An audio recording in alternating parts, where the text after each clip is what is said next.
आप में से बहुत से स्टूडेंट ने कमेंट किया था कि सर आप हमें क्लास 11 के सिलेबस के बारे में बताइए, यानी कि जो हमारे पास साइंस के सब्जेक्ट्स है, physics, chemistry, maths and biology, इनमें क्या क्या चैप्टर्स है, उन चैप्टर्स के बारे में आप हमें एक डिटेल दे दीजिए ताकि हम आसानी से आगे अपनी पढ़ाई यहाँ पे कंटिन्यू कर सके। तो जैसे कि आपने यहाँ पे बोला, अब मैं यहाँ पे वीडियो लेकर के आ चुका हूँ।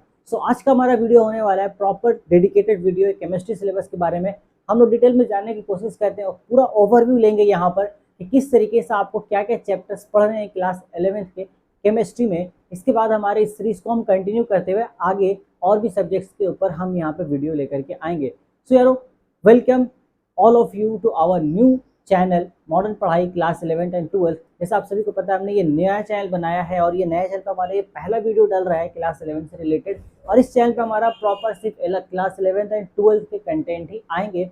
ऑलरेडी हमारा एक चैनल है जहाँ पर हम क्लास 10th के सारे कंटेंट आपको पढ़ाते हैं और स्पेशली वो जो चैनल है वो हमारा वेस्ट बंगाल बोर्डेड वहाँ पर सेंट्रिक, यानी कि हम लोग मेन फोकस वहाँ पर वेस्ट बंगाल बोर्ड के स्टूडेंट्स को करते हैं, mainly Hindi medium, Urdu medium and English medium के स्टूडेंट्स को। तो अगर आप पहली बार से डायरेक्ट इस चैनल पे विजिट कर रहे हो तो हम अपने पहले चैनल का लिंक नीचे डिस्क्रिप्शन में दे रहे हैं, आप जाके उसको भी चेकआउट कर सकते हैं और अपने जूनियर्स के साथ उस चैनल को शेयर कर सकते हैं क्लास 10th के कंटेंट के लिए। चलिए, बहुत हो गई हमारे बातें हम लोग मेन मुद्दे के ऊपर जो कि हमारे इस वीडियो का है। सो हम लोग इसको वीडियो को स्टार्ट करते हैं और बात करते हैं केमिस्ट्री के बारे में कि क्या आपको यहाँ पर केमिस्ट्री पढ़ने के लिए कह रहा है।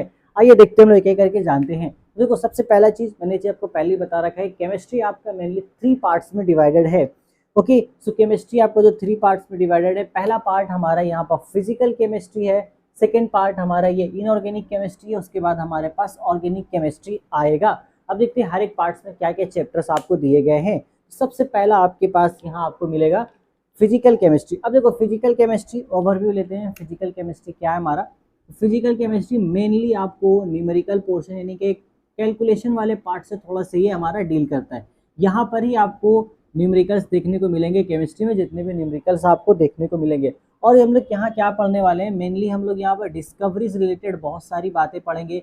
कौन सी चीज़ें कब डिस्कवर हुई, उनके मेनली फिजिकल प्रॉपर्टीज़ का जो भी हमारा भंडारा होगा वो हम लोग यहाँ पर ही डिस्कस करेंगे। ये ओवरऑल बेसिक कंसेप्ट बता रहा हूँ, बाकी तो और बहुत सारी चीज़ें हैं इसके अंदर। तो देखो, सबसे पहला चैप्टर आपको बोला गया some basic concepts of chemistry, यानी कि सबसे पहले आप ये समझिए कि भैया केमिस्ट्री में क्या क्या बेसिक चीज़ें जो आपको मालूम होनी चाहिए। तो वो क्लास 11th के पहले चैप्टर में पढ़ा रखा है और ये एक ऐसा चैप्टर है जो बाकी सारे चैप्टर्स को आपस में बांधे हुए रखता है, तो वो आपको बहुत अच्छे से पढ़ करके जाना है। ठीक है, मतलब पढ़ना ही है, टीचर जो होगा वो आपको पढ़ाएगा अच्छे से। उसके बाद स्ट्रक्चर ऑफ आइटम आपको पता है, अपने क्लास 9th में पढ़ा है हमने ऑलरेडी। जो आपको एक ब्रिज कोर्स पढ़ाया है क्लास 11th आगाज बैच के नाम से, उसमें हमने ये बेसिक्स आपको पढ़ा रखा है। आपने नहीं देखा है जाके वॉच कीजिए, मैं नीचे डिस्क्रिप्शन में आपको पूरा प्लेलिस्ट का लिंक दे रहा हूँ। इसमें आपको प्रोटोन, इलेक्ट्रॉन, न्यूट्रॉन के बारे में, डिस्कवरीज के बारे में पढ़ना है और डिटेल में बाकी बातें आगे चलेगी। वेव के बारे में, फोटो इलेक्ट्रिक इफेक्ट आएगा, बहुत सारी चीज़ें वहाँ पर, बहुत बेहतरीन चीज़ें आने वाली है। उसके बाद हम आएंगे इक्विलिब्रियम चैप्टर के ऊपर। तीसरे नंबर पर हमारा इक्विलिब्रियम है।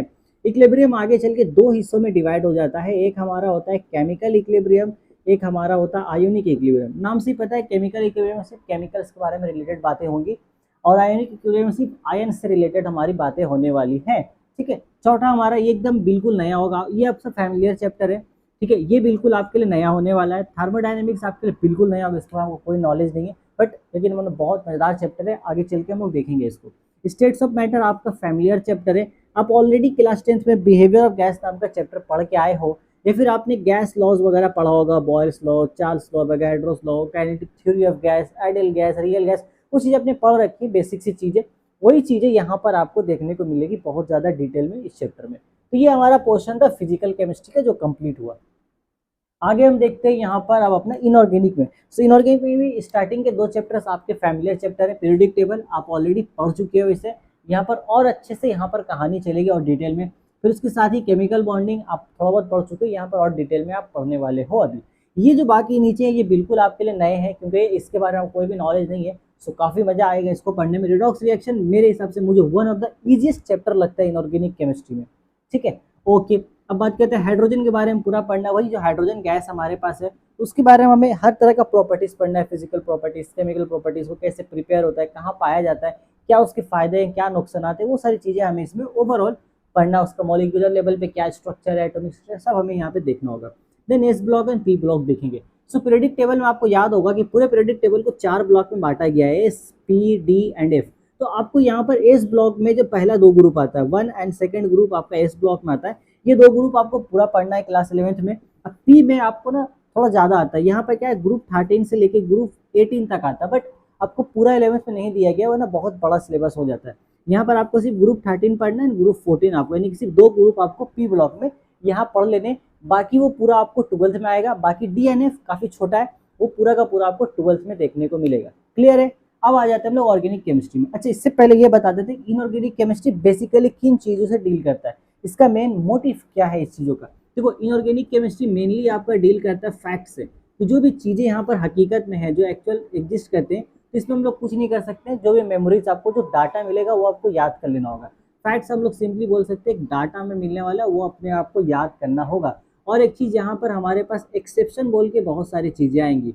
अब एक्सेप्शन इन द सेंस हमारा क्या होता है कि हम एक नॉर्मल ट्रेंड बनाते हैं, ठीक है, एक नॉर्मल ट्रेंड बनाते हैं कि चीज़ इस तरीके से फॉलो करेगा, बट कई बार होता क्या हमारा कि हमने जो नॉर्मल ट्रेंड बनाया उसी तरीके से वो चीज़ फॉलो नहीं करता है, तो वो चीज़ हमारे ट्रेंड के बाहर आ गया, तो हम उसको एज एक्सेप्शन ट्रीट करते हैं। और यहाँ पे इनऑर्गेनिक केमिस्ट्री में ऐसा कई बार आपको देखने को मिलेगा कि एक नॉर्मल ट्रेंड बना दिया गया है, बट वो ट्रेंड को फॉलो नहीं किया जा रहा है किसी एलिमेंट या मॉलिक्यूल के द्वारा, तो वो एलिमेंट या मॉलिक्यूल या आइटम या कुछ भी हो, वो हमारे लिए एज एक्सेप्शन होता है इनऑर्गेनिक केमिस्ट्री में। होप सो ये चीज़ आपको थोड़ा सा समझ में आ गया होगा, बाकी तो पढ़ाई जब करेंगे तो और अच्छे से समझ में आएगा। अब आते हैं ऑर्गेनिक केमिस्ट्री के ऊपर। ऑर्गेनिक केमिस्ट्री आप जानते हो, बेसिक फंडा आपने ऑलरेडी वहाँ पर देख रखा है क्या होता है। सो ऑर्गेनिक केमिस्ट्री में एक लाइन में ही आपको बोलूँगा, इसको बोलते हैं कार्बन केमिस्ट्री। ओके, मैंने पहले ही बताया, अगर आपने मेरे क्लास 10 का लेक्चर देख रखा है तो मैं आपको रिकमेंड करूँगा ऑर्गेनिक केमिस्ट्री में, अगर आप बिल्कुल भी नील हो, अगर आपको कुछ भी नॉलेज नहीं है इसके बारे में, सो मैं आपको रिकमेंड करूँगा मेरे क्लास 10 का वो 1 शॉर्ट लेक्चर आप जाके देखिए, जो मैक्सिमम मुश्किल से 1 आवर का होगा, लेकिन उसमें आपको पूरा क्लास 10 कवर अप मिल जाएगा बहुत अच्छे से, जिससे आपका 11th का पहले से पूरा जो बुनियाद होता है बेस, वो आपके लिए बन जाएगा। सो आपको नहीं पता, आप जाके देखिए, नीचे डिस्क्रिप्शन में उसका लिंक अवेलेबल है। ठीक है, देखो ऑर्गेनिक केमिस्ट्री में पहला चैप्टर आपके पास है बेसिक प्रिंसिपल्स एंड टेक्निक्स के नाम से, जहाँ पर आपको मेनली चीज़ें बताई जाती है किस तरीके से ऑर्गेनिक केमिस्ट्री डेवलप हुई। वहीं से कहानी शुरू होता है बेरजेलियस के हाइपोथेसिस से, जिसने बताया था वहाँ पर कि एक खास तरह का फोर्स है जिससे सिर्फ कुछ ऑर्गेनिजम्स ही हैं जो यहाँ पर ऑर्गेनिक चीज़ें तैयार कर सकती हैं, बाकी चीज़ें नहीं कर सकती हैं। और उन्होंने दिया था क्या, वाइटल फोर्स थ्योरी। वहाँ से कहानी शुरू होती है, फिर कैटिनेशन पे हम आते हैं, फिर कार्बन का एक स्ट्रक्चर देखते हैं, उसके बारे में जो 4 हाथ है उसके 4 वैलेंस उसके बारे में जानते हैं, पूरा बेसिक फंडा वहाँ पर हमारा है। ओके, देन हमारा हाइड्रोकार्बन। हाइड्रोकार्बन आगे चल के 2-3 हिस्सों में बढ़ता है। हाइड्रोकार्बन में बेसिकली हमें अच्छे से अल्केन पढ़ना होता है, इसमें 3 चीज़ें हमें दे दी गई है, अल्केन पढ़ना है, अल्कीन पढ़ना है, एंड हमें अल्काइन भी पढ़ना है। ये चीज़ आपने देख रखी है क्लास 10th में क्या होता है ये लोग। अब इसमें क्या है कि हमें इनके फिजिकल प्रॉपर्टीज़, केमिकल प्रॉपर्टीज़, पूरा का पूरा केमिकल रिएक्शन हमें बहुत अच्छे से देखना होता है। एंड इसके अंदर ही हमारे पास आइसोमेरिज्म आ जाता है, एंड आइसोमेरिज्म भी बहुत डिटेल में जाएंगे, यहाँ पर स्टीरियो आइसोमेरिज्म भी आने वाला है। सो बहुत डिटेल में, बहुत मज़ेदार है ऑर्गेनिक केमिस्ट्री क्लास 7 की, बहुत मज़ेदार है, बहुत मज़ा आने वाला आपको। मैं जब पढ़ाऊँगा वो तो आप बिल्कुल खो जाओगे ऑर्गेनिक केमिस्ट्री। मेरा वन ऑफ द मोस्ट, मतलब पूरे केमिस्ट्री में मुझे सबसे ज़्यादा पसंद आता है ऑर्गेनिक केमिस्ट्री, बहुत मज़ेदार चीज़ है।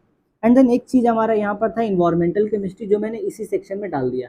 अब इन्वायरमेंटल केमिस्ट्री में क्या है, आपको इन्वायरमेंट से रिलेटेड कुछ चीज़ें बताई जाएंगी, इन्वायरमेंट में क्या क्या यहाँ पर हार्मफुल चीज़ें, वही ग्लोबल वार्मिंग, सस्टेनेबल डेवलपमेंट, और इसके अलावा केमिस्ट्री से रिलेटेड कुछ बातें आने वाली है, तो वो सब हम लोग अच्छे से जानेंगे। बेसिकली ये जो पूरा चैप्टर है वो थोड़ा बहुत फैक्ट से डील करता है हमारा, ठीक है। तो यहाँ पे चीज़ें मैक्सिमम जो चीज़ें हैं वो आपको मेमोराइज करनी पड़ेंगी, अदरवाइज और कोई ऑप्शन आपके पास बचता नहीं।